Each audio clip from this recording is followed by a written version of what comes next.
Hello everyone. Today we talk about how to fix the app of VivaCut. We will go to settings, then we click on apps. After that we search the app VivaCut and we click. Then you will on force stop.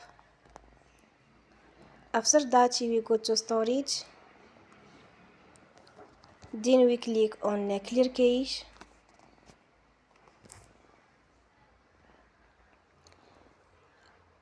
You will go to Play Store and you will update your app. Don't forget to support us by like and subscribe. See you next time and thank you for watching.